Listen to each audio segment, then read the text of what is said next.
কোরআন এসেছিল সমাজ চালাতে, কোরআন এসেছিল দেশ চালাতে, কোরআন এসেছিল ব্যক্তি চালাতে, কোরআন এসেছিল পরিবার চালাতে। কোরআনে আছে চুরি করলে হাত কেটে দিবা, কোরআনে আছে জেনা করলে 100 বেত লাগাইয়া দিবা, কোরআনে আছে আলা লাহুল খালকু ওয়াল আমরু, সৃষ্টি যার, আইন চলবে তার, ইনিল হুকমু ইল্লা লিল্লাহ। কোরআনে আছে আমি আল্লাহ ছাড়া কারো আইন চলবে না। নবীজি বলছেন আমার মেয়ে ফাতেমা চুরি করলে তার হাতও কেটে দেব। কোরআনের মেসেজগুলো আমরা সমাজে নিলাম না, রাষ্ট্রে নিলাম না, শুধু মসজিদের তাকে রেখে দিলাম। কোরআন শান্তি আসবে না।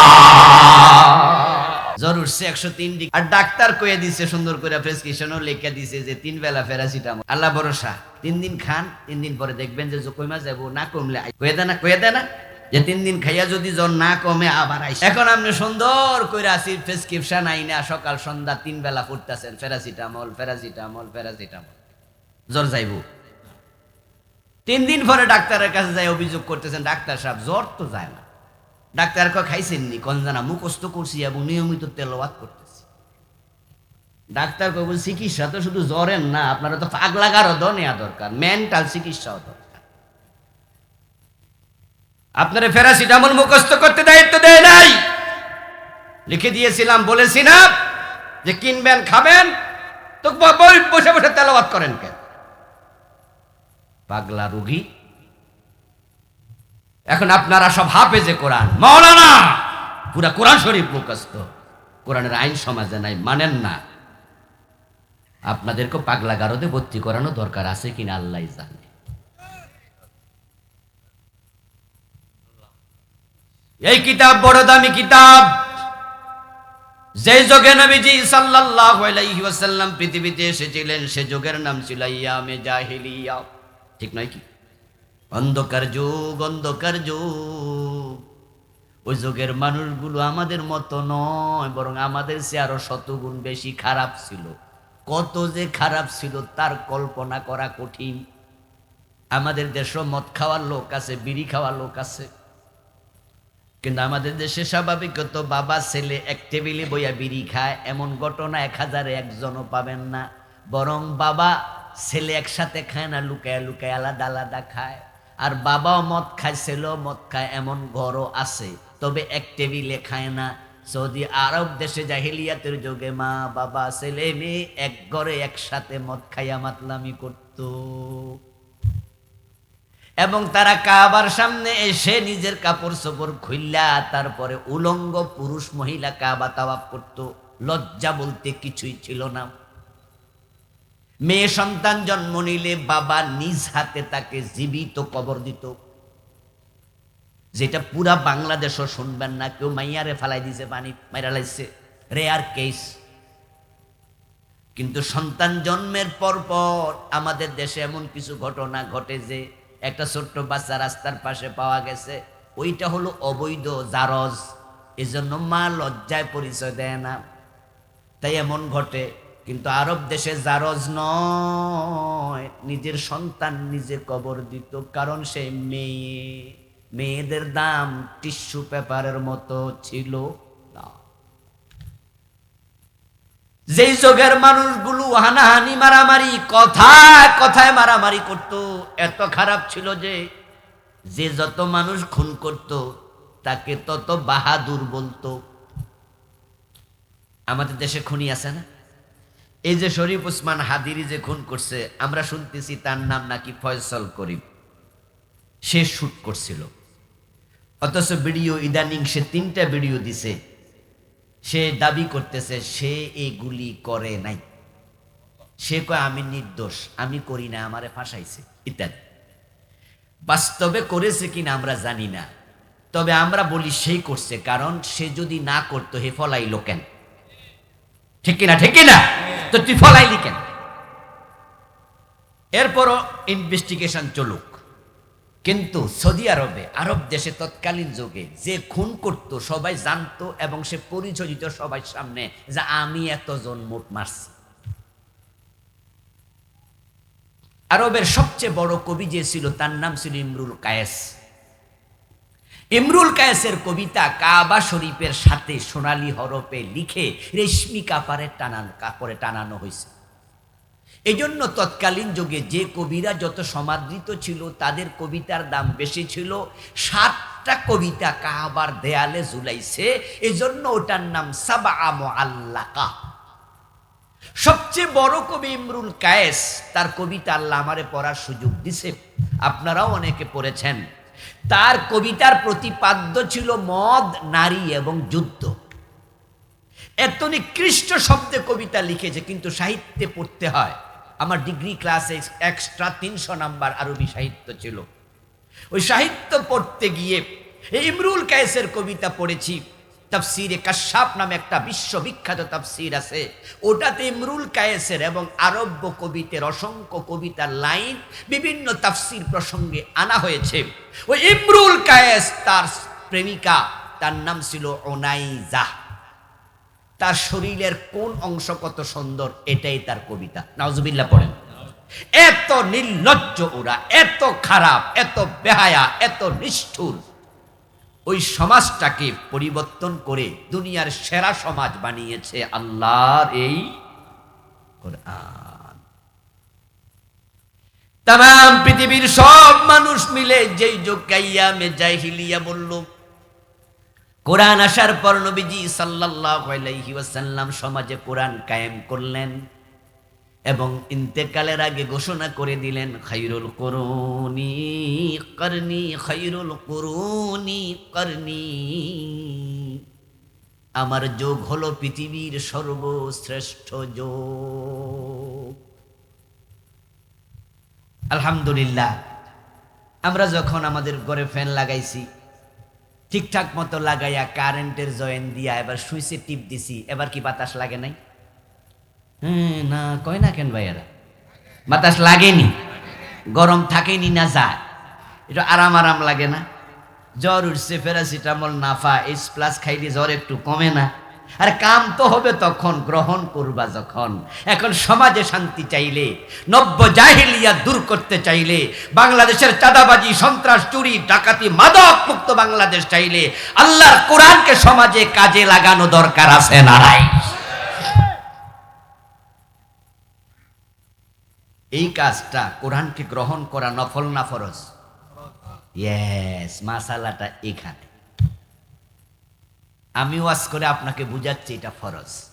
আর ফরজ মানে কি বুঝেননি? ফরজ মানে হলো এমন কাজ যাহা না করিলে আল্লাহ আপনাকে ধরবেন, জিজ্ঞাসা করবেন এবং উত্তর ঠিকঠাক মতো দিতে না পারলে আপনাকে তিনি জাহান্নামে ফেলে দেবেন। আমার সামনে যারা আছেন, কেউ কি জাহান্নামে যেতে চান? যারা চুপ করে আছেন তারা যেতে চান? সবাই আওয়াজ দেন, জাহান্নামে যেতে চান? তাহলে কোরআনের বিধান গ্রহণ করা ফরজ। নবীজি সাল্লাল্লাহু আলাইহি ওয়াসাল্লামের উপর কোরআন নাজিল হলো। উনি এই কোরআন নিয়ে আবু বকরের বাড়িতে গেলেন। আবু বকর নবীজির আগে দোস্ত, নবীজির সে বয়সে তিনি মাত্র 2 বছরের ছোট, কিন্তু এক এলাকার মানুষ, একই মক্কার মানুষ, একসাথে বেড়ে উঠেছে আগে বন্ধুত্ব। আবু বকরের কাছে আস্তে আস্তে করে নবীজি দাওয়াত দিলেন, মানুষ যেন না শোনে, কারণ সেখানে তখন শিরকের একবারে প্রভাব বেশি। আবু জেহেল, আবু লাহাবেরা মুশরিক, মূর্তি পূজক। নবীজি বললেন, আবু বকর, আমি তো আল্লাহর নবী হয়েছি, তুমি লা ইলাহা ইল্লাল্লাহ পড়ো এবং আমার কাছে কোরআন আসছে, এই কোরআনটা তুমি গ্রহণ করো। আবু বকর সিদ্দিক একটা কথাও বলেন নাই, আমি তোমাকে চিনি, একসাথে বেড়ে উঠেছি। নবীজির বয়স তখন 40 বছর 6 মাস, আবু বকরের বয়স 38 বছরের কিছু বেশি। এই জন্য আবু বকর বলতেছে, মুহাম্মদ ইবনে আব্দুল্লাহ, তুমি জীবনে কোনোদিন মিথ্যা কথা বলো না, সুতরাং তুমি নবী, এটাও মিথ্যা না। তুমি দাবি করছো তাতিন নাঈম, সুবহানাল্লাহ পড়েন। মা খাদিজার কাছে নবীজি গেলেন। মা খাদিজা বলে, স্বামী 15 বছর আপনার সংসার করছি। নবীজির বয়স যখন 25, তখন মা খাদিজার সাথে নবীজির বিয়ে হয়। নবুয়ত পেলেন 40 বছর 6 মাস বয়সে। যদিও নবুয়ত পেয়েছেন 40-এর শুরুতেই, ওহির মাধ্যমে স্বপ্ন যোগে এসেছে ওহি। তবে কোরআন আসছে নবীজির বয়স 40 বছর 6 মাস। এখন কোরআন আসার পর মূলত মূল কাজ নবীজি শুরু করলেন, দাওয়াতি কাজ শুরু করলেন। কারণ কোরআন আসার পরে আল্লাহ দাওয়াতি কাজের আদেশ করছে, ইয়া আইয়ুহাল মুদ্দাসসির কুম ফাআনযির, দাওয়াতি কাজ করো, মানুষকে জাহান্নামের ভয় দেখাও। খাদিজা বলে, স্বামী গো, দীর্ঘ 15 বছর আপনার সব সঙ্গী, এক বিছানায় থাকি, এক কম্বলের নিচে ঘুমাই, আমি আপনার মাঝে যে চরিত্র দেখি এটাই নবীর চরিত্র। তিনিও কালেমা পড়লেন, তিনিও কোরআন মেনে নিলেন। এভাবে সাহাবা আস্তে আস্তে করে বাড়তে বাড়তে 1.25 লক্ষ সাহাবী হয়ে গেল। তারা কালেমা পড়লো, কোরআনও মানলো, তাই সব সাহাবী জান্নাতি। এবার আমার সামনে আপনারা যারা আছেন সবাই কালেমা পড়েছেন কিনা জবাব দেন, আওয়াজে জোরে বলেন। এখন কোরআন মানা দরকার আছে না নাই? তাহলে আপনি আমিও জান্নাতি হব।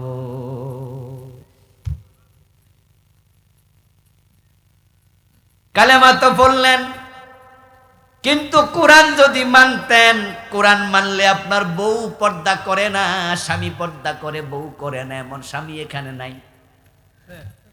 নিজে হাজী সাহেব, নিজে নামাজি, মেয়েটা বোরকা ছাড়া কলেজে যায়, স্কুলে যায়, মেয়েটাকে বোরকা সিলাইয়া দেয় না, এমন বাবা এখানে নাই। 5 ওয়াক্ত নামাজ পড়ে সুদে টাকা লাগায়, এমন 2-1 নাই। তো আপনি কোরআন মানলেন কই লোকে?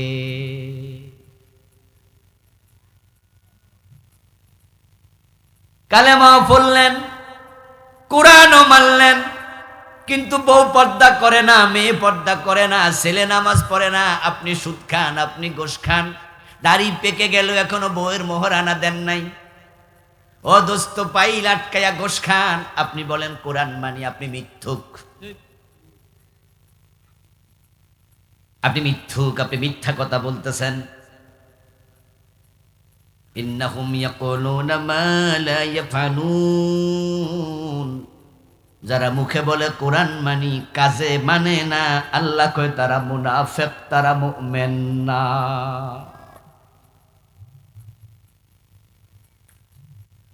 ওয়ামিনান নাসি মান ইয়াকুলু আমান্না বিল্লাহি ওয়া বিল ইয়াউমিল আখির ওয়া মা হুম বিমুমিনিন।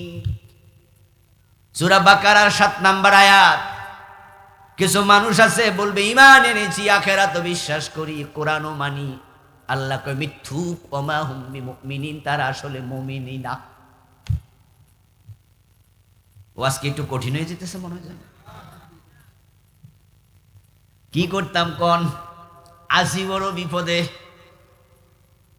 এখন যদি সহজ সহজ ওয়াজ করে বলে দেই যে একবার সুবহানাল্লাহ পড়লে কার জমিন পরিমাণ সওয়াব হয়ে যাবে, জিকির করলে জান্নাত পেয়ে যাবে, এই মজার মজার ওয়াজ করলে সবাই হাসতে হাসতে বাড়ি যাবে, আর যাওয়ার সময় মনে মনে ভাববে জান্নাত ঠেকায় কে? আসলে জান্নাত কি এত সোজা? জিকির করলে সওয়াব আছে, আসমান জমিন পরিমাণ সওয়াব, সুবহানাল্লাহ আলহামদুলিল্লাহ পড়লে পাওয়া যায়, কোনো সন্দেহ নাই। কিন্তু শোনো দোস্ত, এটা হলো বোনাস। যার চাকরি নাই তার বেতনই নাই, বোনাস কি? কাদামাটি ফুলের সাথে যদি থাকে, ওই কাদার মাঝেও ফুলের গন্ধ এসে যেতে পারে।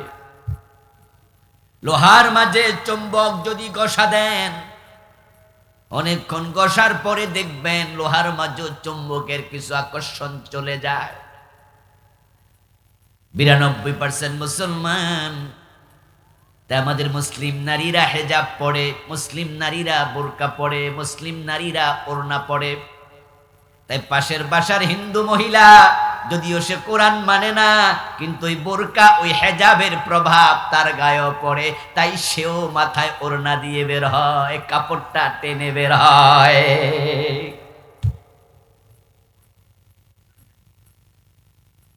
আল্লাহ তাআলা কোরআনকে দিয়েছেন নেয়ামত করে। আমেরিকা, ইউরোপে, অমুসলিম দেশগুলোতে গেলে রাস্তাঘাটে পর্যন্ত লজ্জা চলা কষ্ট হয়। এত নির্লজ্জ ওরা, বেহায়া। তাদের জীবন বড় সংকীর্ণ। ওদের টাকা আছে, পয়সা আছে, সুখ আছে, কিন্তু জীবনে অনেকেরই শান্তি নাই। জীবন বড় সংকীর্ণ। এসি রুমে থাকেন, গরমের মাঝে এসি রুমে থাকলে একটু আনন্দ লাগে, ভালো লাগে, সুখ ফিল হয়। কিন্তু ওই এসি রুমে থাকেও রাতের 3টা ঘুমে ধরে না, ট্যাবলেট খাইয়া ঘুমানো লাগে এমন লোক আছে না নাই? কয় সুখ আছে, শান্তি নাই। অন্তরে কি নাই? কথা বলে না কেন ভাইয়েরা? অন্তরে কি নাই? শরীরটা ঠান্ডা ঠান্ডা লাগছে, এসি চলে তো, এসি চলার কারণে প্রচন্ড গরম। আরেকজন খুব কষ্টে আছে, কিন্তু যে বেটা এসির ভিতরে হের কিন্তু সুখে আছে। কয় না আমরা সুখের জীবন। তো রাতে তো 1:30 বাজে, তো ঘুমাও না কা? কয় ঘুমে তো ধরে না। সুখ আছে কি নাই? শান্তিটা নাই। দুশ্চিন্তা আল্লাহ ঢুকাইয়া দিছে। ছেলে একটা বদমাস, মেয়েটা নাইট ক্লাবে যায়, বউ কথা শুনে না, কোটি কোটি টাকা আছে, তারপর আত্মহত্যা করে এমন লোক আছে না নাই? কারণ তার শান্তিটা। আমাদের বাংলাদেশে একজন সিনেমার নায়ক, তার নাম রিয়াজ। নাম না বললে ভালো ছিল, ডকুমেন্টের জন্য বললাম, ডকুমেন্টারি আলোচনা যেন হয়। রিয়াজের শ্বশুর আত্মহত্যা করছে, নিজের পিস্তল দিয়ে নিজে মাথায় গুলি করছে, বছর খানেক কম বেশি আগে। উনি লাইভে এসে গুলিটা করছে, মোবাইলে ফেসবুকে লাইভ চালাইয়া দিয়া রাইখা তারপরে আবার নিজের নিজে গুলি করছে। ধানমন্ডিতে বাসা। রাষ্ট্রীয়ভাবে লাইসেন্সদারি অস্ত্র যারা নেয় তাদের কিছু স্ট্যাটাস লাগে। আপনি চাইলেও আপনাকে পিস্তল কিনতে রাষ্ট্র অনুমতি দেবে না, আমারও দেবে না। কারণ পার্সোনাল পিস্তল রাখার জন্য কিছু ক্রাইটেরিয়া আছে, যে আপনি কত কোটি টাকার মালিক, কোন কারণে আপনার এই পিস্তলটা নিতে হবে, সমাজে আপনি কি স্ট্যাটাস বিলং করেন। সরকার অনেক হাই মানের লোক ছাড়া রাষ্ট্রীয়ভাবে পিস্তল কেনার অনুমতি দেয় না। তাহলে রিয়াজের শ্বশুর তার পার্সোনাল পিস্তল ছিল, এটা প্রমাণ করে উনি কি আমাদের মতো সাধারণ না ভিআইপি? তো আত্মহত্যা করলো কেন?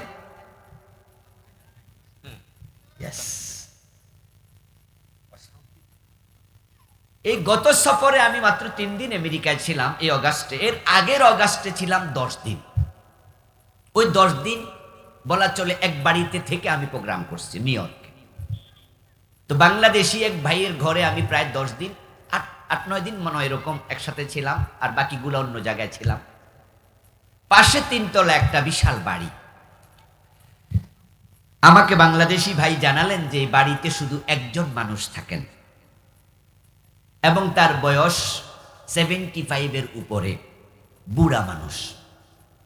আমি জিজ্ঞাসা করলাম, 3 তলা বাড়ি, নিউ ইয়র্কের মতো জায়গা, বাংলাদেশের কয়েকশো কোটি টাকার জায়গা, একা থাকে কেন? বলো উনার সন্তানরা 18 বছর বয়স হওয়ার পরে মা বাবাকে রেখে ওরা চলে গেছে। এটাই এদেশের নিয়ম। 18 বছর হলে বাচ্চারা মা বাবার সাথে আর প্রায়শই থাকে না, যার যেভাবে মন চায় সেভাবে চলে যায়। এখন বউ গেছে মরে, তো সন্তানও নাই। এখন কি নাই?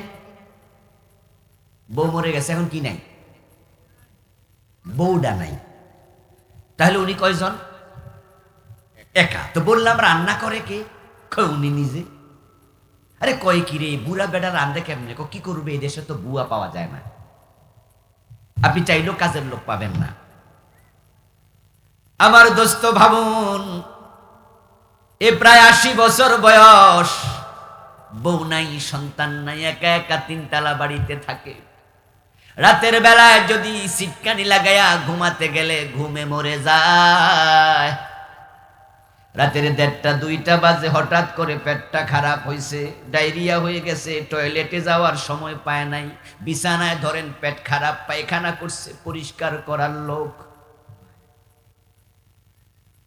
যখন আমেরিকায় বরফ পড়ে, ঠান্ডা পড়ে, তখন প্রায় 3 মাস এমন অঙ্গরাজ্য আছে বরফে ঢেকে থাকে। ওই ঠান্ডার মাঝে একটু গরম পানি করে দেওয়ার লোক। যদি জ্বর হয়, সর্দি হয়, মাঝে মাঝে আমরাও তো বিছানা থেকে উঠতে পারি না, আপনজনরা এসে কপালের মাঝে একটু ঠান্ডা পানি দেয়, গামছা ভিজায় গায়েটা মুছা দেয়, একটু ওষুধ কিনে এনে খাওয়ায়। সামান্য খাবার খাইতে ভালো লাগে না, মুখে তুলে খাওয়ায়, কিন্তু বুড়া মেয়ার কি খবর, দেখার কেউ নাই। যদি কোনোদিন গড়ে মরে যায়, হয়তো লাশ পচে দুর্গন্ধ বের হওয়ার আগে কেউ জানবেও না। এটার নাম কি জীবন হয় নাকি? তাদের সঙ্গী হলো বুড়া বয়সে একটা কুত্তা, কুকুর। আর আপনি দেখেন কোরআন যে কত বড় নেয়ামত। মুসলমান, আমাদের মা বাবা যত বুড়া হয়, তাদের সাথে আমাদের ভালোবাসা তত বেড়ে যায়। ওয়াকফিদ লাহুমা জানাহায যুল্লি মিনার রাহমা ওয়া কুর রাব্বিরহামহুমা কামা রাব্বায়ানি সগীরা। আল্লাহ বলে, তোমার মা বাবা যখন বুড়া হবে, তখন ভালোবাসার বাহু তাদের জন্য সম্প্রসারিত করে দিও। ওয়া কুল লাহুমা কাওলান কারীমা, তাদের সাথে সর্বোচ্চ ব্যবহার করিও। রিকশাওয়ালা কষ্ট করে জীবন চালায়, তারপরও তার মা তার বাবাকে বাড়ির বাহিরে ফেলে দেয় না, বরং নিজের মা বাবাকে আমরা নিজের চেয়েও বেশি যত্নে রাখি। কোরআন আমাদেরকে এটাই শিখাইছে। আর যাদের জীবনে কোরআন নাই, আল্লাহ কয় আমি জীবনকে সংকীর্ণ করে দেব। টাকা থাকবে, পয়সা থাকবে, সুখও থাকবে, কিন্তু জীবনে শান্তি থাকবে।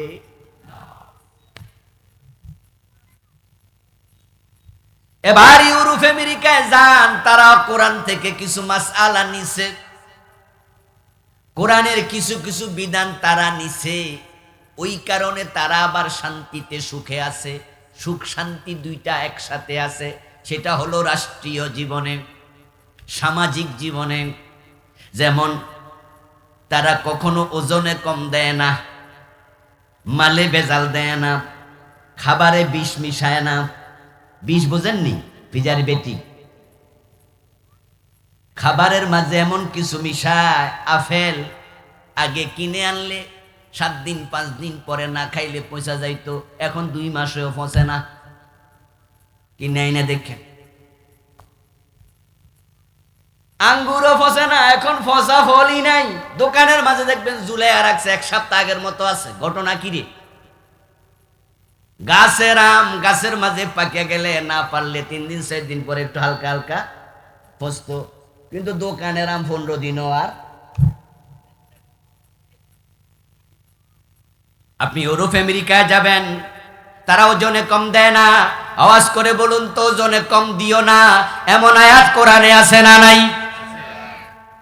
ওয়াকিমুল ওয়াজনা বিল কিসতি ওয়ালা তুকসিরুল মিজান ওয়াইলুল লিল মুতাফফিফিনা আল্লাযীনা ইযা ইকতালু আলান নাসি ইস্তাওফুন ওয়া ইযা কালুহুম আও ওয়াজানুহুম ইউখসিরুন। কোরআনে কত ডজন ডজন আয়াতে আল্লাহ বলছে ওজনে কম দিও না। যারা ওজনে কম দেবে তাদের জন্য ওয়াইল দোজক বানাইছি। এই যে কোরআনের একটা আইন, ওজনে কম দিও না, এটা কি বাংলাদেশের মুসলমানরা গ্রহণ করছে না আমেরিকা ইউরোপ গ্রহণ করছে? কথা বুঝা জবাব দিয়ে। আমাদের দেশে ওজনে কম দেওয়ার লোক আসেনি তো এই আইন তারা গ্রহণ করছে? কথা বুঝেন। আমাদের দেশে মালে ভেজাল দেওয়ার লোক আছে না নাই? কিন্তু ইউরোপে যান, আমেরিকায় যান, তারা মালে ভেজাল দেয় না। ব্যবসা করার সময় মিথ্যা কথা বলে এমন ব্যবসায়ী আছে না নাই? কিন্তু আপনি ইউরোপ আমেরিকায় যান, তারা মিথ্যা কথা বলে না। কোরআন হাদিস আমাদেরকে শিখাইছে তোমরা পবিত্রতা অর্জন করো। ঘুম থেকে উঠেই হাত ধো, মুখ ধো, নামাজে খাড়াও, ওযু করার পর পবিত্র হওয়ার পর নামাজে যাও। পবিত্রতা ঈমানের অঙ্গ, পরিচ্ছন্নতা ঈমানের অঙ্গ। কিন্তু বাংলাদেশের রাস্তাঘাটে ময়লা আছে না নাই? কিন্তু জাপানে দেখবেন একটা কাগজের টুকরাও রাস্তায় পাবেন না। টোকিও থেকে আমি হিরোশিমা গেলাম। ওই যে দ্বিতীয় বিশ্বযুদ্ধের সময় বোম ফুটাইছিল হিরোশিমা নাগাসাকি, শোনেন নাই? ওই হিরোশিমা দেখতে গেলাম প্রায় 1000 কিলোমিটার দূর। টোকিও জাপানের রাজধানী। অনেক ঘুরলাম দেখার জন্য, 2 দিন শুধু ঘুরলাম আর দেখলাম। আমি রাস্তায় ময়লা দূরের কথা, একটা টিস্যু পেপারও পাই নাই। পরিচ্ছন্নতা ইমানের অঙ্গ। কথা ছিল বাংলাদেশ থাকবে সবচেয়ে পরিচ্ছন্ন, কারণ আমরা সবাই ইমানদার 92%।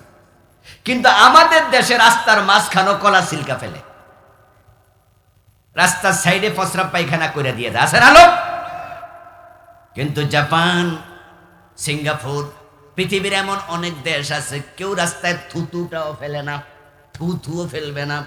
থুতু আসলে ফেলবে টিস্যুর মাঝে, কাগজে রেখে দেবে, তারপরে ডাস্টবিনে নিয়ে কাগজটা ফেলবে, রাস্তায় থুতুটাও ফেলবে না। ইসলামের যে বিধানগুলো তারা নিল, ওই জায়গায় তারা শান্তি পেল। তাই জাপানে 100 বছরের বেশি হায়াত বেঁচে আছে এমন লোক কয়েক লক্ষ, কর্মক্ষম, সুস্থ। ওখানের মানুষ 90 বছর 80 বছর অ্যাভেলেবেল আছে, কারণ তাদের হার্ট ভালো, 2 নাম্বার খায় না, কিডনি ভালো, ফুসফুস ভালো। আর যারা ভালো থাকে আল্লাহ তাদেরকে হায়াত বাড়াইয়া দেয়। আপনি যদি এখন বিষ খান আপনি মরে যাবেন না? এটা কি আল্লাহর দোষ? আপনি এখন বিষ খাইলে মরে যাবেন, আল্লাহর দোষ দেবেন কেন? এখন মালে আমরা বেজাল মিশাই, তারা বিষায় না, তাই তারা বেঁচে আছে, অনেক দিন ভালো আছে। 100 বছরের উপরে মানুষ অ্যাভেলেবেল, কয়েক লাখ আছে 100 বছরের বেশি। আপনাদের পুরা কিশোরগঞ্জে 100 বছরের বেশি হায়াত এমন কয়জন পাইবেন? বরং কেউ যদি বুড়া দেখি, আমরা মাঝে মাঝে জিজ্ঞেস চাচা বয়স কত, 100 করলে তার চমকে উঠি না, কি কন 100? তো আদম আলাইহিস সালাম স্বাস্থ্য ভাই। ও দোস্ত, তাদের দেশে ডাকাতি নাই, চুরি নাই। এবার বলুন তো, চুরির বিষয়ে কোরআনে হাদিসে চুরি করা হারাম, চুরি করলে হাত কাটো, এমন আইন আছে না নাই? এখন আমার দেশের মুসলমান তারা ইসলাম পাইলো, কোরআন পাইলো, কিন্তু কপাল পোড়া মুসলমান, তারা নিজেরা কোরআন গ্রহণ করলো না।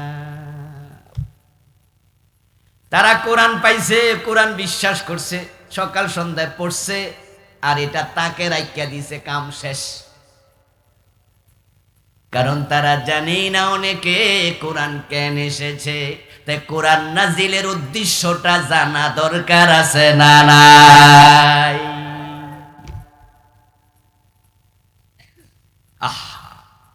ইসলাম শব্দের অর্থ হলো শান্তি, ইসলাম অর্থ নিরাপত্তা। আল মুসলিমু মান সালামা আল মুসলিমুনা মিন লিসানিহি ওয়া ইয়াদিহি।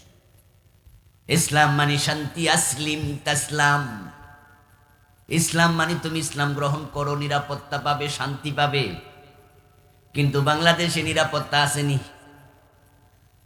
করিমগঞ্জ থানা সদর থেকে আপনার অ্যাকাউন্টের ব্যাংক থেকে 10 লাখ টাকা তুলে একা একা বাড়িতে আসার সাহস আছে কয়জনের? বরং যদি 10 লাখ টাকা অ্যাকাউন্ট থেকে তুলি, সাথে নিশ্চয়ই একজনকে নেই না? ছেলে হোক, আত্মীয় হোক, কারোর কই ভাই একটু ব্যাংকে যাবো, তুমিও লগে আইও। তারপরে 10 লাখ টাকা তোলার পরে ব্যাগে ভইরা রিক্সায় ওঠার সময় ডানে বামে চাই, এবং দুইজনে মিলে পড়তে থাকি লা ইলাহা ইল্লা আনতা সুবহানাকা ইন্নী কুনতু মিনাজ ইউনূস নবীর মতো মাছের পেটে নিয়ে ঢুকতাছে। অথচ সৌদি আরবে যাবেন হজের সময়, উমরার সময়, আমরা তো 5,000 রিয়াল, 7,000 রিয়াল, 4,000 রিয়াল, 10,000 রিয়াল লইয়া যাই। খরচ যা হয় হোক, যেন টাকার কোনো টেনশন না থাকে। এই জন্য 10,000, 5,000 রিয়াল, 4,000 রিয়াল অনেকে আমরা নেই। এই যে মানি ব্যাগে লইয়া, পকেটে লইয়া 10,000 রিয়াল, 1,000 রিয়াল মানে তো 33,000, 35,000 টাকা। তো 10,000 মানে 3.5 লাখ টাকা। এই 3.5 লাখ টাকা পকেটে, কোনো টেনশনই নাই, কারণ আমি জানি সৌদি আরবে কেউ পিস্তল ঠেকানোর সম্ভাবনা আর আমার দেশে অনিরাপত্তা, দিনে দুপুরে গুলি করে দেয়। এই যে আমাদের শরীফ ওসমান হাদিরে গুলি করলো, এই গুলিটা কি কোন জঙ্গলে হয়েছে না ঢাকা শহরে? রাতের বেলা না দিনের বেলায়? তো খুনি অ্যারেস্ট হইল না কেন? কোথায় নিরাপত্তা? যে শরীফ ওসমান হাদির মৃত্যুতে বাংলাদেশ কেঁপে উঠেছে, রাষ্ট্রীয় শোক ঘোষণা করেছে, পতাকা অর্ধনমিত রেখেছে, প্রধান উপদেষ্টা পর্যন্ত জানাজায় হাজির হয়েছে, সব রাজনৈতিক দল বিবৃতি দিয়েছে, তারপরও তার খুনি নাকি ধরা পড়ে না। তাইলে যদি হে বেড়ার মতো লোকের খুনি ধরা না পড়ে, আপনারে আমারে মারলে কি খবর? অথচ ইসলাম অর্থ তো শান্তি, ইসলাম অর্থ নিরাপত্তা। তো শান্তি কই, নিরাপত্তা কই? ওই যে কোরআন কেন এসেছে এটাই তো পাবলিক বোঝে না, যার কারণে কোরআনও মানে না, ইসলামও মানে না, শান্তিও পায় না। এক এলাকায় বিদ্যুৎ নাই, বাংলাদেশে বিদ্যুৎ নাই, কিছু এলাকা কিন্তু এখনো আছে। একবার অজপাড়াগা বিদ্যুৎ নাই, রাষ্ট্রীয় প্রচেষ্টায় বিদ্যুৎ গেল। তো বিদ্যুৎ যাওয়ার পরেও আলহামদুলিল্লাহ বাতিটাতি জ্বলতেছে, কিন্তু অনেকে এখনো ঘরে ফ্যান লাগায় নাই। তো এক বুড়া মুরব্বী, উনি এরকম তাল ফাঁকা দিয়া বাতাস করছে। তো এলাকায় একজন শিক্ষিত ছেলে শহরে থাকে, সে বলতেছে, দাদা তোমার তো পয়সা করি আছে, তো ফ্যান একটা লাগাইলে তো সারে, এরকম বাতাস করো লাগেনি, দেখবা যে কি মজা, কি আরাম। ওই বেড়া জীবনে ফ্যান দেখে নাই, গ্রামের অজপাড়া গায়ে। তো বেড়া কয়, ফ্যান কিনলে আরাম নেই, কিটারে কস, তাহলে আর বাতাস এরম করণ লাগবো না? কয় না, শান্তিতে ঘুমাইতে পার। তো পয়সাওয়ালা মানুষ চলে গেছে করিমগঞ্জ, যাইয়া দোকানদারের কইছে 1 নাম্বার একটা ফ্যান দেন। বেড়া ভালো একটা ফ্যান দিল। 3 দিন পরে এসে দোকানদার অভিযোগ করে, নাতি কইছিল ফ্যান কিনলে শুধু বাতাস আর বাতাস, শান্তি আর শান্তি। কই, আপনার তো ফ্যান কিনে নিলাম 3 দিন হইল, বাতাসও নাই, শান্তিও নাই। তখন দোকানদার বলে, কোন কোম্পানির ফ্যান? আমি তো আপনার রসিদটাও আনছি, এই যে আপনি এটা দিচ্ছেন। উনি কো, মা বালা কোম্পানির ফ্যান দিলাম, তো লাগাইছেন কোন রুমে? কয় না, চৈতলে রাখছি। ওই যে প্যাকেটটা নিছিল, যেমনে নিছে এমনি কই রাখছে, এটা সুন্দর করে চৈতলে রেখে দিচ্ছে, ওইটা এখনো লাগায় নাই। দোস্ত, কোরআন এসেছিল সমাজ চালাতে, কোরআন এসেছিল দেশ চালাতে, কোরআন এসেছিল ব্যক্তি চালাতে, কোরআন এসেছিল পরিবার চালাতে। কোরআনে আছে চুরি করলে হাত কেটে দিবা, কোরআনে আছে জেনা করলে 100 বেত লাগাইয়া দিবা, কোরআনে আছে আলা লাহুল খালকু ওয়াল আমরু, সৃষ্টি যার, আইন চলবে তার, ইনিল হুকমু ইল্লা লিল্লাহ। কোরআনে আছে আমি আল্লাহ ছাড়া কারো আইন চলবে না। নবীজি বলছেন, আমার মেয়ে ফাতেমা চুরি করলে তার হাতও কেটে দেব। কোরআনের মেসেজগুলো আমরা সমাজে নিলাম না, রাষ্ট্রে নিলাম না, শুধু মসজিদের তাকে রেখে দিলাম। কোরআন শান্তি আসবে না।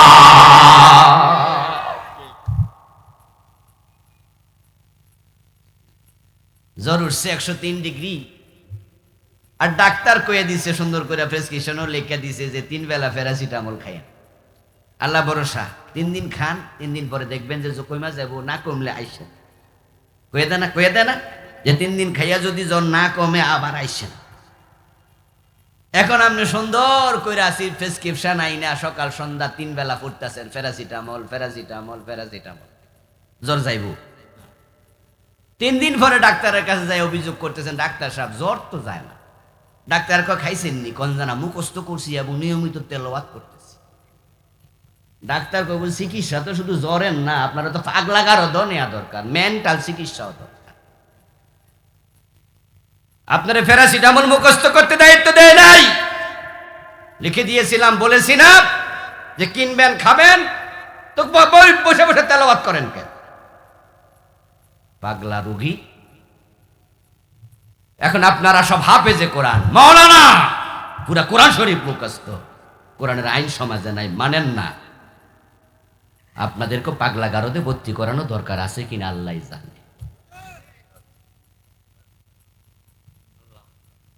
এই কিতাব বড় দামি কিতাব।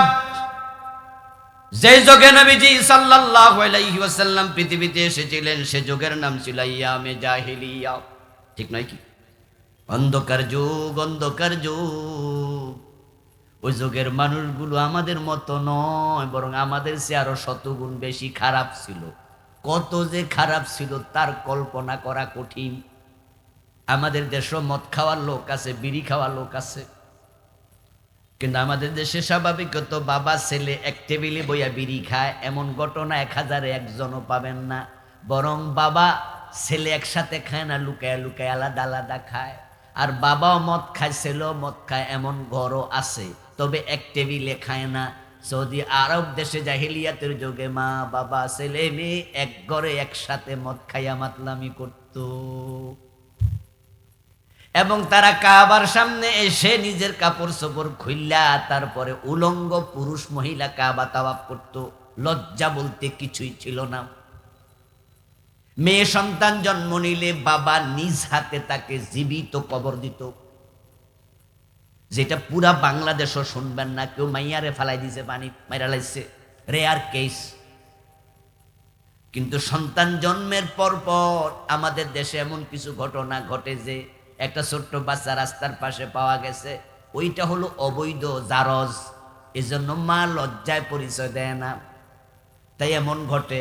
কিন্তু আরব দেশে জারজ নয়, নিজের সন্তান নিজে কবর দিত, কারণ সে মেয়ে।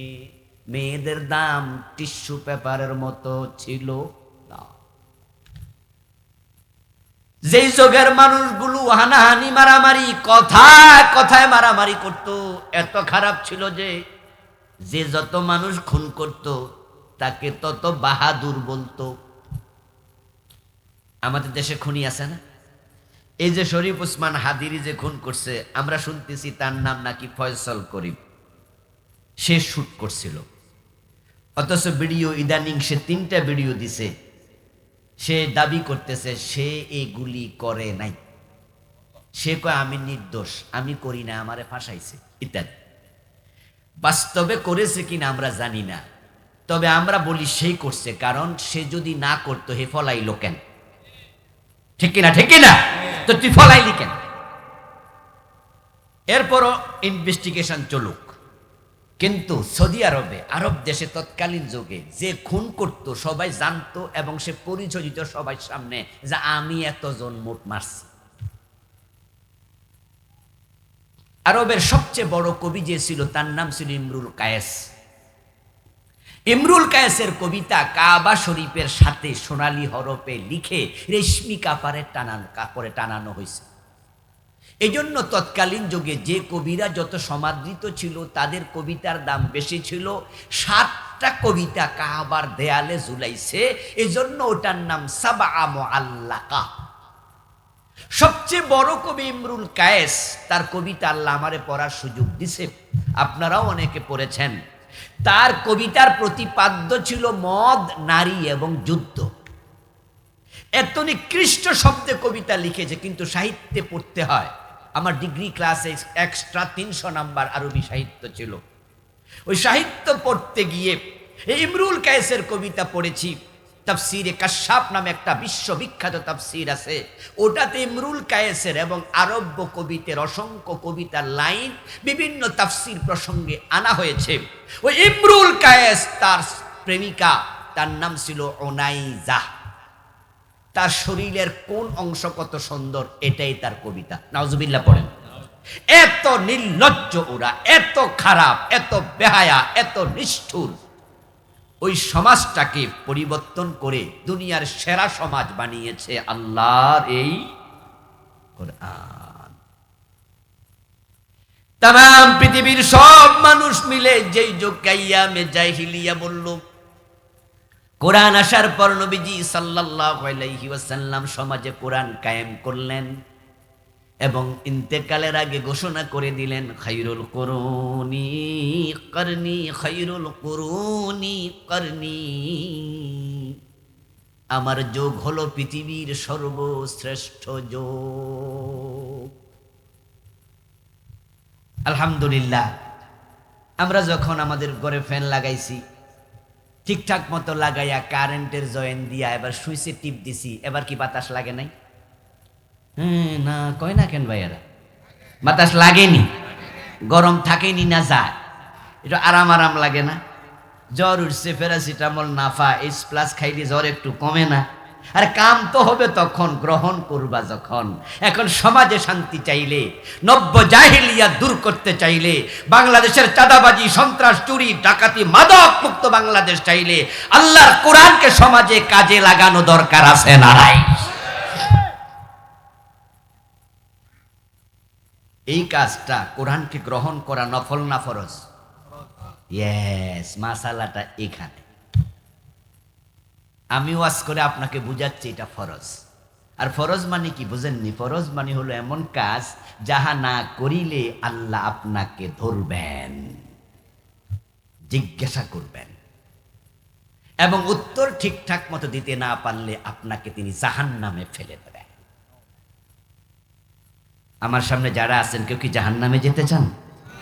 যারা চুপ করে আছেন তারা যেতে চান? সবাই আওয়াজ দেন, জাহান্নামে যেতে চান?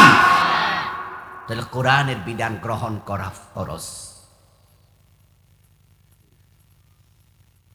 নবীজি সাল্লাল্লাহু আলাইহি ওয়াসাল্লামের উপর কোরআন নাজিল হলো। উনি এই কোরআন নিয়ে আবু বকরের বাড়িতে গেলেন। আবু বকর নবীজির আগে দোস্ত, নবীজির চেয়ে বয়সে তিনি মাত্র 2 বছরের ছোট, কিন্তু এক এলাকার মানুষ, একই মক্কার মানুষ, একসাথে বেড়ে উঠেছে আগে বন্ধুত্ব। আবু বকরের কাছে আস্তে আস্তে করে নবীজি দাওয়াত দিলেন, মানুষ যেন না শোনে, কারণ সেখানে তখন শিরকের একবারে প্রভাব বেশি। আবু জেহেল, আবু লাহাব এরা মুশরিক, মূর্তি পূজক। নবীজি বললেন, আবু বকর, আমি তো আল্লাহর নবী হয়েছি, তুমি লা ইলাহা ইল্লাল্লাহ পড়ো, এবং আমার কাছে কোরআন আসছে, এই কোরআনটা তুমি গ্রহণ করো। আবু বকর সিদ্দিক একটা কথাও বলেন নাই, আমি তোমাকে চিনি, একসাথে বেড়ে উঠেছি। নবীজির বয়স তখন 40 বছর 6 মাস, আবু বকরের বয়স 38 বছরের কিছু বেশি। এই জন্য আবু বকর বলতেছে, মুহাম্মদ ইবনে আব্দুল্লাহ, তুমি জীবনে কোনোদিন মিথ্যা কথা বলো না, সুতরাং তুমি নবী, এটাও মিথ্যা না। তুমি দাবি করছো তাতিন নাঈম, সুবহানাল্লাহ পড়েন।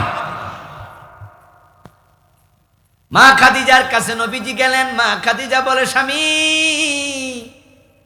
15 বছর আপনার সংসার করছি। নবীজির বয়স যখন 25, তখন মা খাদিজার সাথে নবীজির বিয়ে হয়। নবুয়ত পেলেন 40 বছর 6 মাস বয়সে। যদিও নবুয়ত পেয়েছেন 40-এর শুরুতেই, ওহির মাধ্যমে স্বপ্ন যোগে এসেছে ওহি, তবে কোরআন আসছে নবীজির বয়স 40 বছর 6 মাস। এখন কোরআন আসার পর মূলত মূল কাজ নবীজি শুরু করলেন, দাওয়াতি কাজ শুরু করলেন। কারণ কোরআন আসার পরে আল্লাহ দাওয়াতি কাজের আদেশ করছে, ইয়া আইয়ুহাল মুদ্দাসসির কুম ফাআনযির, দাওয়াতি কাজ করো, মানুষকে জাহান্নামের ভয় দেখাও। খাদিজা বলে, স্বামী গো, দীর্ঘ 15 বছর আপনার সব সঙ্গী, এক বিছানায় থাকি, এক কম্বলের নিচে ঘুমাই, আমি আপনার মাঝে যে চরিত্র দেখি, এটাই নবীর চরিত্র। তিনিও কালেমা পড়লেন, তিনিও কোরআন মেনে নিলেন। এভাবে সাহাবা আস্তে আস্তে করে বাড়তে বাড়তে 1.25 লক্ষ সাহাবী হয়ে গেল। তারা কালেমা পড়লো, কোরআনও মানলো, তাই সব সাহাবী জান্নাতি। এবার আমার সামনে আপনারা যারা আছেন, সবাই কালেমা পড়েছেন কিনা জবাব দেন, আওয়াজে জোরে বলেন। এখন কোরআন মানা দরকার আছে না নাই? তাহলে আপনি আমিও জান্নাতি হব।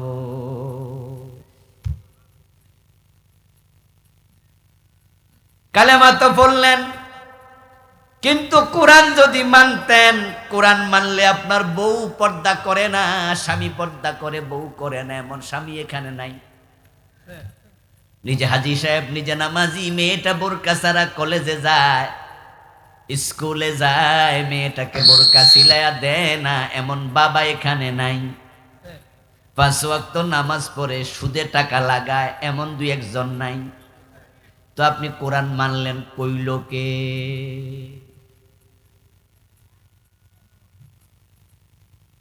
কালেমাও পড়লেন, কোরআনও মানলেন, কিন্তু বউ পর্দা করে না, মেয়ে পর্দা করে না, ছেলে নামাজ পড়ে না, আপনি সুদ খান, আপনি ঘুষ খান, দাড়ি পেকে গেল এখনো বউয়ের মোহরানা দেন নাই, ও দোস্ত পাইল আটকায়া ঘুষ খান, আপনি বলেন কোরআন মানি, আপনি মিথ্যুক,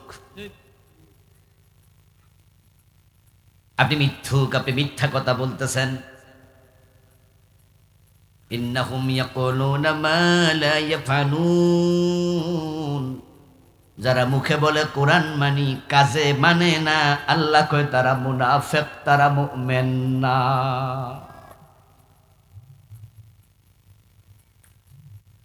ومن الناس من يقول آمنا بالله وباليوم الآخر وما هم بمؤمنين। সূরা বাকারার 7 নম্বর আয়াত। কিছু মানুষ আছে বলবে ঈমান এনেছি, আখিরাত বিশ্বাস করি, কোরআনও মানি, আল্লাহ কয় মিথ্যুক, ওমা হুম বিমুমিনিন, তারা আসলে মুমিনই না। ওয়াজ কি একটু কঠিন হয়ে যেতেছে মনে হয়? কি করতাম কোন, আসি বড় বিপদে। এখন যদি সহজ সহজ ওয়াজ করে বলে দেই যে একবার সুবহানাল্লাহ পড়লে জমিন পরিমাণ সওয়াব হয়ে যাবে, জিকির করলেই জান্নাত পেয়ে যাবে, এই মজার মজার ওয়াজ করলে সবাই হাসতে হাসতে বাড়ি যাবে, আর যাওয়ার সময় মনে মনে ভাববে জান্নাত ঠেকায় কে? আসলে জান্নাত কি এত সোজা? জিকির করলে সওয়াব আছে, আসমান জমিন পরিমাণ সওয়াব, সুবহানাল্লাহ আলহামদুলিল্লাহ পড়লে পাওয়া যায়, কোনো সন্দেহ নাই। কিন্তু শোনো দোস্ত, এটা হলো বোনাস। যার চাকরি নাই তার বেতনই নাই, বোনাস কি? কি কথা কি বোঝেন আমার? আরে বোনাস পাইবো কেডা? যার চাকরি আছে, বেতন আছে, হে না বোনাস পাইব। তো আপনি যদি ঈদের আগে দিয়ে দেখবেন যে জনতা ব্যাংক, সোনালী ব্যাংকের সামনে বিশাল ভিড়, তা আপনি কইলেন যে কি রে এত মানুষ, কয় যে ওই যে সরকার তো ঈদের আগ দিয়া বোনাস দেয়, চাকরিজীবী সবাই সেই জন্য লাইন ধরছে, আর মাত্র 2 দিন আছে ঈদের, তাই একটু জ্যাম আর কি, ভিড়। তা আপনি কইলেন বোনাস মানি, আরে বোঝো না, 10-12 হাজার করে বেশি দেয়, কোথায় আমিও লাইনে খারাই।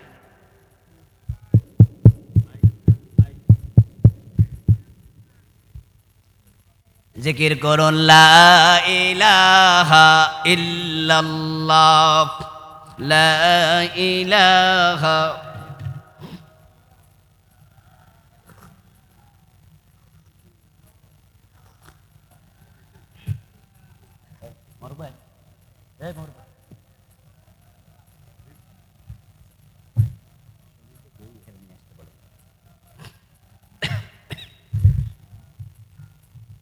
লা ইলাহা ইল্লাল্লাহ,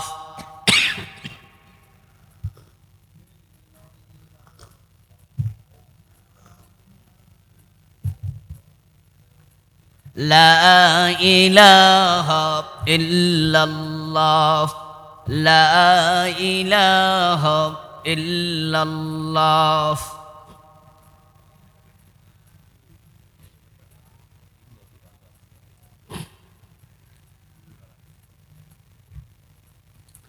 লা ইলাহা ইল্লাল্লাহ,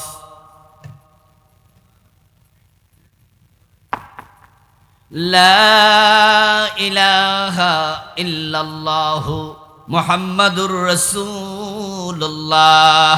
আমার বন্ধু বলছিলাম বোনাস দেয় শুইনা আপনিও লাইনে খাড়াইছেন, কত কষ্ট কইরা লাইন ঠেলতে ঠেলতে 30 মিনিট পরে যাইয়া একবারে ক্যাশের সামনে আপনি বোনাসের জন্য খাড়াইছেন।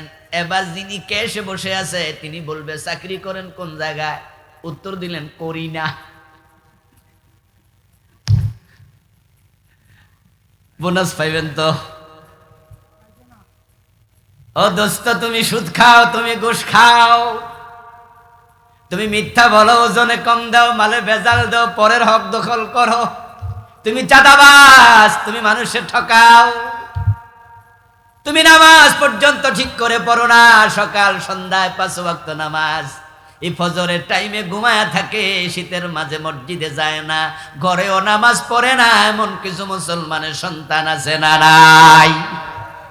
এবার মাহফিল আইসা সুবহানাল্লাহ সওয়াব শুনে লাভ মারি কয় মাশাআল্লাহ।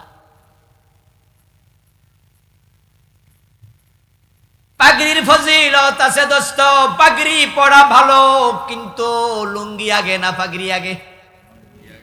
কথা কয় না কেন ভাইয়েরা? তো যদি পাগড়ির ফজিলত শুইনা লুঙ্গি খুইলা বাঁধালাম, মাসলা বুঝতে ভুল করলে হবে না। পাগড়ির ফজিলত আছে, এটা নফল, এটা সুন্নতে জায়েদা, কিন্তু লুঙ্গি সুন্নত না ফরজ। তো তুমি যে হারাম খাও, তোমার তো ফরজই নাই। তুমি যে শরীয়তের বিধান লঙ্ঘন করো, তোমার তো ফরজই নাই। ওয়াজ নরম করে কি লাভ? এজন্য শরীয়তে যা আছে আমরা সবটা শোনাবো, নরমও আছে সাথে গরমও আছে, ঠিক নেই? দুটা ব্যালেন্স হবে, ব্যালেন্স। এই যে গাড়ি চলে, টায়ার এবং টিউব আছে, সাইকেল চালায় অনেকে আসছেন, আমার প্রাইভেট কার আছে, আপনার আছে, গাড়ি আছে, ওখানে টায়ার হলো শক্ত, টিউব হলো নরম। কোনটার গুরুত্ব কম নয়, যেটার গুরুত্ব যেখানে। জিকিরেরও দরকার আছে, আমরা জিকিরের কথাও বলি। আমার 9টা বই আছে আলহামদুলিল্লাহ, 9 নম্বরটা লিখছি জিকির আর দোয়া নিয়ে। এইটা গত নভেম্বরের 30 তারিখ আসছে, 400 দোয়া লিখছি। তো গুরুত্ব না থাকলে লিখলাম কেন? কিন্তু ওয়াজ করতেছি শক্ত, কারণ জিকির নফল, কিন্তু জিহাদের কথা বলা ফরজ। 5 ওয়াক্ত নামাজ ফরজ, সুর ধরে হাত কাটা ফরজ, ঠিক না? ফরজ যদি না বোঝো, নফল দিয়ে চলে না। নবীজিকে আল্লাহ তাআলা 17 বছর বয়সে বুঝ দিলেন। 17 বছর বয়সে যখন দেখলেন আরবের সমাজটা অন্ধকারে ডুবে আছে, এই জাহিলিয়াত পরিবর্তনের জন্য আমার রাসূল মাথা তুলে দাঁড়ায়া গেলেন, যুবকদেরকে সাথে নিলেন। ওই সমাজ চেঞ্জ করো, সংস্কার করো, আমাদের জুলাই আন্দোলনের দাবির মতো সংস্কার চাই, সংস্কার চাই। আমার রাসূল 17 বছর বয়সে দাঁড়ায়া সমাজ সংস্কারের জন্য একটা সংগঠন বানালেন। ওই সংগঠনের নাম দিলেন হিলফুল ফুজুল। মক্কার যুবকদেরকে সাথে নিয়া, মুরব্বীদেরকে সাথে নিয়া, আব্দুল্লাহর ছেলে মুহাম্মদ সাল্লাল্লাহু আলাইহি ওয়াসাল্লাম নবুয়তের 23 বছর আগে সমাজ সংস্কারের কাজ শুরু করছে। এখন আমাদের দেশেও তো কত অন্যায়, কত কিছু আছে।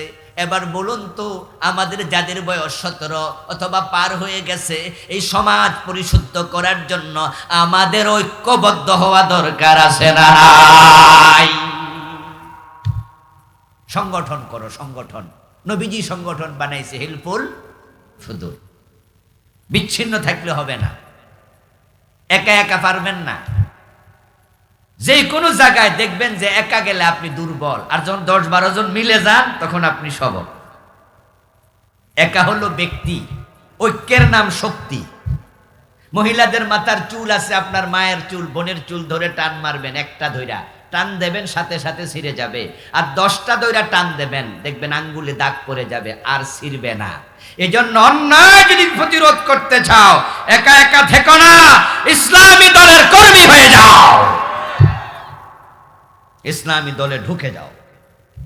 এদেশে অনেক ইসলামী দল আছে, শুরু করে দাও কাজ। পরিবর্তন অবিসম্ভাব। তবে হ্যাঁ, শুরু করতে হয় কোনো একজনে, আর বাকিরা জয়েন করে। নবী মুহাম্মদ সাল্লাল্লাহু আলাইহি ওয়াসাল্লাম প্রথমে কয়জন ছিলেন? একটু কথা বলেন না ভাইয়েরা, কয়জন ছিলেন? কিন্তু পরে ইন্তেকালের আগে হয়েছে 1.25 লক্ষ। শুরু করে দাও, মাথা উঁচু করে দাঁড়াও। আমার রাসূল হিলফুল ফুজুল বানায়া, তার মাধ্যমে চুরি করো না, ডাকাতি করো না, মেয়েদেরকে জীবিত কবর দিও না, সন্ত্রাস করো না, খুন করো না।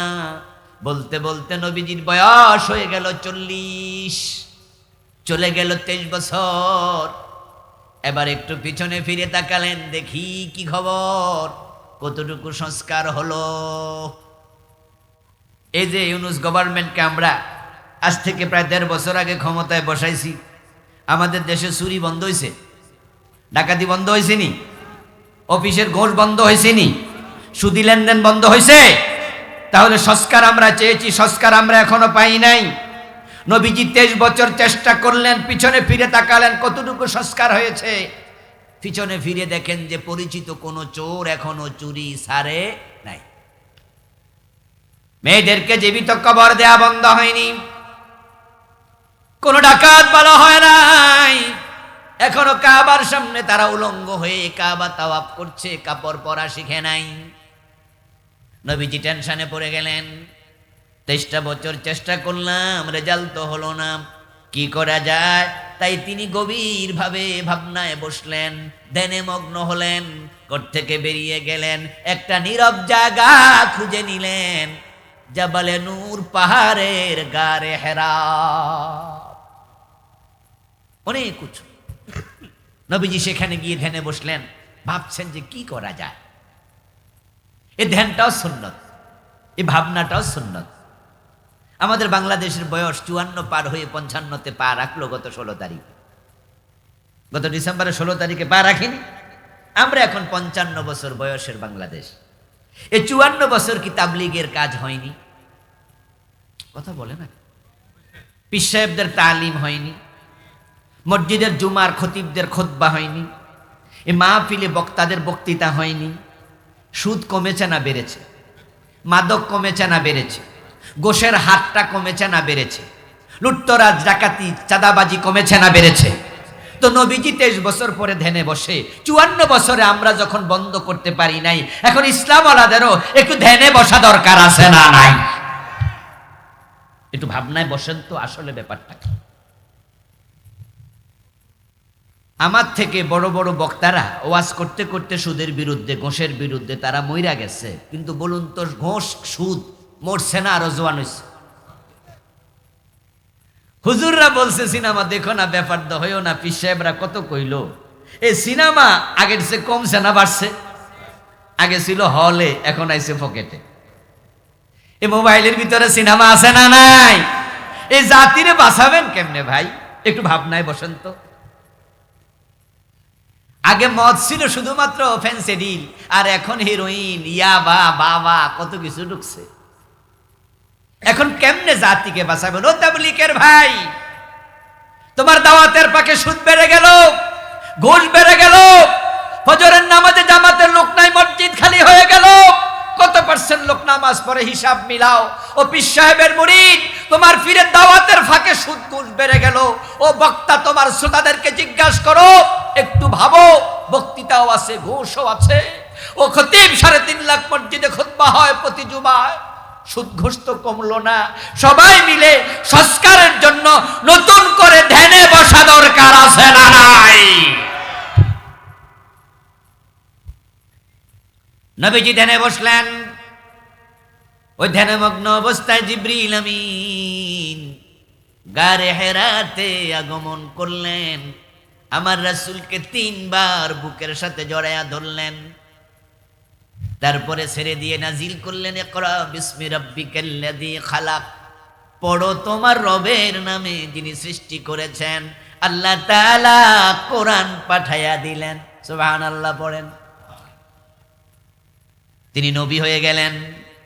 সূরা আলাকের প্রথম 5 আয়াত অবতীর্ণ হয়ে গেল। অভিধায় অভিষিক্ত হলেন, নবুয়তের অভিধায় অভিষিক্ত হলেন। তার নাম পরিবর্তন হয়ে গেল। আগে ছিল মুহাম্মদ ইবনে আব্দুল্লাহ, এখন নতুন পরিচয়, তিনি হয়ে গেলেন মুহাম্মাদুর রাসূলুল্লাহ সাল্লাল্লাহু আলাইহি ওয়াসাল্লাম। কিছুদিন চলে গেল, ওহী বন্ধ, ফিতরাতুল ওহী চলছে, ওহীর বিরতি। নবীজি ঘরের মাঝে কম্বল গায়ে দিয়ে শুয়ে আছেন। এর মাঝে দ্বিতীয় ওহী আসলো। আল্লাহ তাআলা জিবরিলকে আবার পাঠালেন। আল্লাহ ডাক দিচ্ছে, ইয়া আইয়ুহাল মুদ্দাসসির কম, ও কম্বলওয়ালা দাঁড়ায়া যাও। ও কম্বলওয়ালা নবী, তুমি না সমাজ পরিবর্তন করতে চাও? 23 বছর চেষ্টা করলাম, যে সমাজ পরিবর্তন করতে চায় সে কম্বল গায়ে দিয়া শুয়ে থাকলে চলবে না, তাকে দাঁড়াতে হবে। যারা সমাজ পরিবর্তন করতে চায় বসে থাকলে চলবে না, তাকে দাঁড়াতে হবে। এবার বলুন তো, বাংলাদেশ পরিবর্তন দরকার আছে না নাই? হ্যাঁ মুসলমান, কথা বলেন, এদেশে মাদক মুক্ত হওয়া দরকার আছে না নাই? আমরা কি সুন্দর বাংলাদেশ দেখতে চাই? আমরা অফিসে যাব, আমার বৈধ কাজে এক পয়সাকে ঘোষ চাইবে না, এমন অফিস দরকার আছে কিনা? জাপান, ইউরোপ, আমেরিকা পারলে আমরা কেন পারবো না? তারাও তো মাটির উপরে থাকে, আমরা কি মাটির তলায় থাকি নাকি? আমার জাপানের সফরে বাংলাদেশি এক ভাই আমার সাথে গল্প করলেন, প্রসঙ্গক্রমে বললেন যে আমরা যখন কোনো কাজ অফিসে যাই, তখন কাজ যদি কাগজ বৈধ হয় তাহলে আমাদেরকে 1 মিনিট দেরি করায় না।